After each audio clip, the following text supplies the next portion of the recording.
What's going on, everyone? Kevin from Epic Gardening here, and today we're taking a look at a different style of worm bin. You have your stackable tray systems like I've done videos on in the past, and then you have designs like this, also known as continuous flow through or CFT systems. So first of all, we're gonna go ahead and compare and contrast on the whiteboard what is the difference between these two systems, why you might choose one over the other. Then we're gonna go over the full setup of your very first CFT system if you so choose to experiment with this method. So let's go ahead and get to it. All right, so before we get into the flow-through system, let's talk about tray systems versus flow-through systems so you have an understanding of why you would choose one or the other. So a tray system, let's go with the one I had in my video, which is just a 3-tote stackable tray system. So here are my 3 totes. They're all stacked within each other. And what's going on here is you have your leachate collector here. So this is the worm juice. This is the active tote. So this one has the worms and it has the vermicompost. So it's got basically the food scraps and it's got all of the worms in them. And then let's say after time, this is going to start to get eaten up. The worms are going to eat your food scraps. And this right here, this is like our little soil line. This is going to become only vermicompost. It's just going to become worm castings, right? So what do? How do you get the worms out of the vermicompost? Well, what you do is you add the third one, and so this is the new tray, or the new tote, let's call it that. New tote, and the new tote is you're going to put your bedding and your food scraps in here, and as worms exhaust the food source here, there's holes drilled in the bottom, and they're going to start to move upwards into this new tote, at which point you can then swap these totes out. So you do a little hot swap, this tote comes out, you empty these worm castings out into the garden, right? Because that's why we're doing this in the first place. Those goes out into the garden. Now this tote is empty and it's on the top. So you can see it's taken the place of this tote right here. And now this tote becomes the active tote because it's now in the middle. And so basically you have your collector at the bottom, you've got your little worm juice right here, you have little supports to hold this up, right? You have to hold it up somehow. And then these totes just swap back and forth as they fill up and empty out. Now what's the difference between that and a flow-through system? So a flow-through system, like the one you saw in the beginning of the video that we're gonna get into a little later, is a single tote. Think of it as a single tote. Now this particular one sort of has like a bottom drawstring bag right here, and you're doing all of these processes in here. And so what you've got here is you've got your, let's just call this your mixture of bedding, worms, and food scraps. So this is bedding in layers, of course, worms, and scraps.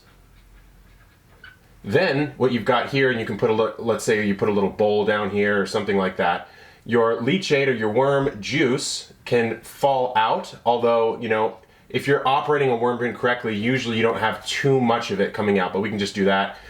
And then what you've got here is food scraps come in here. So food scraps, the input is from the top, food scraps in. Now food scraps start piling up this way, and then over time, let's fast forward a few months, you've got layers. So you've got kind of like castings here, and also right here. And then you've got your bedding, your scraps, and your worms. So the separation has happened, it's just happened in the same tote. And then what you do to get these out, instead of having to overturn this whole tote, is you open the drawstring, or the opening down here, and you let the castings fall out, and then these castings make their way into the garden. So it basically does the same thing, it's just that you don't have any stackable totes, and you don't have to do any sort of moving around of pieces because it's all one piece. All right, so the first thing we're gonna do when we're making our bedding is we're going with not quite a 50-50 mix, but the more diversity the better in my bedding. So coconut coir is gonna make up probably about half, and then I have some shredded paper that's gonna make up another half. But if you've seen my video on coconut coir, and if you haven't, you can check out the description or the top right corner.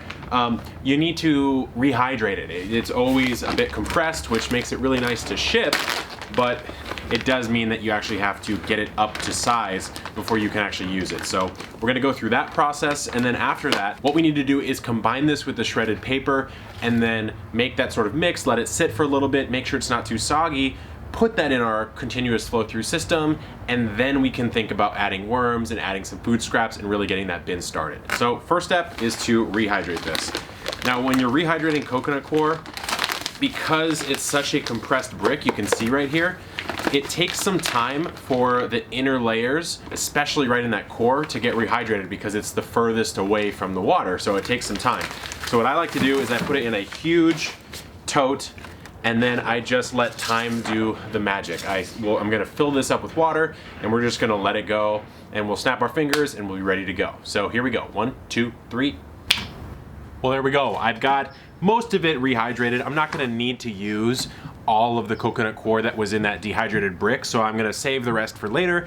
And what we're doing here is, in my continuous flow system, the urban worm bag, I want about 8 inches of mixed bedding. And generally speaking, as long as it's not something that you shouldn't be using for bedding in the first place, more diversified sources of bedding, the better. So coconut coir, again, I would highly recommend checking out the video I made, but it's very water retentive and it is very homogeneous. So, you know, a lot of people in hydroponics, they'll mix like perlite into this or something to kind of break it up, and that's what I'm gonna do, except for what I'm gonna use is paper, shredded paper. There's no plastics or sort of chemical inks in any of this, so it's gonna be just fine. And I'm gonna try to go 50-50, and it's just gonna go into here, and then I'm gonna stir it up, make sure it's nice and moist. I'm gonna squeeze all that water out. We'll let it sit for a day or two in the worm bag, and then we can move on to putting our worms in there and actually getting that bag in production. So all I'm doing here is I'm just taking a handful of this and a handful of this, and then I hit it with a little water because the shredded paper has not yet been moistened up. And I'm just gonna repeat until I get roughly 8 inches or so worth of height out of this. And then we're just gonna mix it up so that it's nice and incorporated, because you don't want it to just be layer, layer, layer, layer, layer. You want it to be a nice mix for this initial bedding that we're gonna put in the worm bin. So really excited to see how the continuous flow system works. Again, like I said, it's like not one that I've tried before. I've always done the stackables. So the stackables, tried and true for me. This is a new method. We're gonna see how it goes. Feeling optimistic about it for sure. Do a little bit more, probably one more cycle of each. And I think we're gonna be in a really good spot as far as getting our initial bedding in there. So what I'm gonna do here is, now that I've mixed it up, roll up the sleeves and let's incorporate.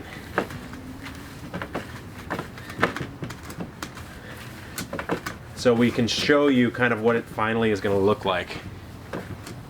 So I'm looking for something kind of like this. This looks good to me. Show ya. It's a pretty solid little mixture right there. And the reason why you want to mix up, especially if you're using shredded paper, is shredded paper can mat. So if I had just a handful of this and I put this in water, it's just gonna mat and become this clumped mess, so there would have been no point in shredding it because it will have just became one fat clump. So mixing it up is really nice, especially when I can break it up with that coconut coir. And this is gonna be a good amount, so let's go ahead and move it on over to the worm bin. So let's take a look at how this is constructed. First of all, you can see it's got these, it's kind of like a grow tent setup, like the little 3-pin corners that are reinforced here. Nice metal, I mean, it snapped together really easily. But what I love the most, so far at least, and this is pre-trial, is just how enclosed it is. First of all, there's a ton of space. Like, I mean, I'm a pretty tall guy. My whole arm goes down into here, and it's this reinforced sort of canvas that's gonna protect this from smells escaping and from bugs going in, but also give enough ventilation for the worms. And so this fully zips closed, which is really nice. I'll show you. Just boom, boom, and boom. And then now let's take a look at what's going on underneath. So this is what's interesting about the flow through. So as you guys know, the flow through is obviously a one-piece system. So you're gonna wonder, how does that actually happen? Well, what's nice about this is you've got the zip enclosure right here, but then you also have the drawstring enclosure here. So when you eventually collect your worm castings, you're gonna slowly open this up, and the area from basically where this canvas ends right here to here is kind of like where your castings are gonna be, and that's about as much as you're gonna wanna take. But then when you're not collecting, boom, you can zip it up, and there's only just a tiny little hole here, which we're gonna protect with some newspaper. And then what you can do is flip this back over, so there's double protection in case anything drops out. So pretty nice little setup. Now let's go ahead and get into the next section. All right, we've got our bedding prepared. Let's open up the bag. Let's make sure our drawstring's closed down here. It is.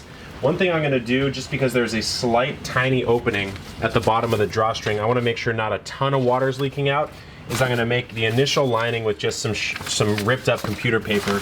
Just kind of stuff that in there as the base. There we go. And then I can comfortably dump in all of my bedding. Boom, problems solved. So we have our initial mixture of bedding, which again is that coconut coir and that shredded paper mixture. I'll just make sure and mix it around a little bit, evenly distribute it, pop out the bag. And then the only other thing I'm gonna do is undo the zipper at the bottom so any moisture that collects here can start to drip out a little bit, so we make sure we don't put our worms into something that's exceptionally moist. Okay, I have a little tote beneath just to collect some water if it does end up spilling out, but you can see we filled it up and the drawstring is holding most of it, especially with that paper. And if anything decides to come through, it's gonna fall right in here, which is completely fine. Now we're just gonna leave this for 1 or 2 days. So it's been about a day and you can see that we've definitely had some of the water drained out, which is fantastic. So we're gonna do a little test here and just see if this is at the moisture level we want. You shouldn't be able to get more than a few drops out. And as I squeeze this, maybe if I'm lucky, I can get 1 or 2 drops out, which is exactly how I want this mixture before we toss the worms in. Speaking of the worms, I believe we have 2 pounds of red wigglers here. Let's take a look at the quality of these worms, and then, oh, look at that. We got one friend who's slightly escaped. Let's take a look at the quality, and then we can go ahead and add them to the bin. Nice little like breathable mesh bag here, which is cool, because obviously the worms need oxygen, but they need to not escape at the same time.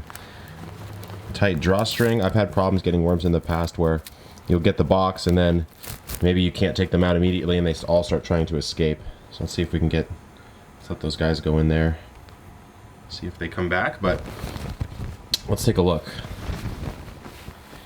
Looks like they are already in a mixture of coir. Some good high quality worms here, guys. These are looking good, looking healthy, looking a little thin. Probably means they need a little bit of moisture, but we're gonna go ahead and dump them in there. It's a decent amount of worms. I think I probably, if I had my choice, would use less worms, like maybe a pound or so. You got a nice worm ball here. Look at that. Pretty gnarly, right? It's like an alien life form. And then I guess, in a sense, it is. So we're gonna let these worms be. I'm gonna leave just a little bit more bedding on top. I'm just trying to spread them out evenly. So I'm just gonna prepare a little bit more bedding and food mixture and put that on top just to give them a little bit of cover, but then we are gonna zip the bag up. So we're good to go. All right, guys, it's been a week or 2 since the last time I opened up this bag for you guys, and as you can see, I've got a bunch of old garden scraps here. I've got a bunch of, you know, just the standard stuff you'd add in, some paper towels for bedding, some shredded paper. Let's go ahead and see what's going on though. I wanna see if the worms are feeling good, looking healthy, and they're thriving. So we're gonna dig down just a little bit, and I'm just gonna take a big scoop, and I can feel them in my hand actually. So if you take a look, you can see these are some good looking worms. It even looks like there are some younger worms in here. So these are some smaller guys. So that's a really good sign, which means that they're reproducing. So I'm pretty satisfied so far. And you know, again, it's only been a couple of weeks, and so it's far from full, and I have yet to actually empty out the bottom. So that's an overview of the continuous flow through system. Like I said, it is an alternative to a stackable tote, like the one that I've done in prior videos here on the channel. So if you want to DIY, I would probably say go more towards that stackable tray style system that we outlined earlier in the video. If you do want a CFT, maybe for simplicity, you want a completely enclosed vermicomposting bin, things like that, then maybe give this one a try. It's the Urban Worm Bag. or try to design your own. It can be a little difficult, I find, to design a CFT versus designing stackable trays. There's more plans for stackable trays. I even have one on my channel, and CFTs, it's just, you know, it's a little bit more complex of a design, I guess, unless you guys have one. So drop one in the comments if you have your own CFT design that you've done. But I wanted to give you guys the alternatives because this is almost like you're not vermicomposting. That's kind of how it feels. And so maybe you know you're wasting a lot of your food scraps, but maybe you're just like kind of squeamish and you're not into worms, or something about it puts you off. Well, this almost is like you're not even doing it. It almost feels like you're throwing some food scraps and some bedding into the trash, except for it's nature's trash and the worms are doing the work for you. And maybe you've got someone that's a little less squeamish that can kind of come down, harvest, and throw those castings into the garden. But stay tuned for future updates on this. I'm gonna be doing some updates on specifically this system, and we'll be doing more plans. But I did wanna say, if you've been watching this far, first of all, thank you. You're one of the rare ones who actually makes it to the end of a video. And for that, I've got the early release of my book coming up. So you can pre-order The Field Guide to Urban Gardening right now, actually. The link is in Amazon down below in the description. And what I'm doing for anyone who's pre-ordering is I'm sending you a pack or two of my friend Bridgette's heirloom seeds. So she does them right over there, 10 miles this way in San Diego.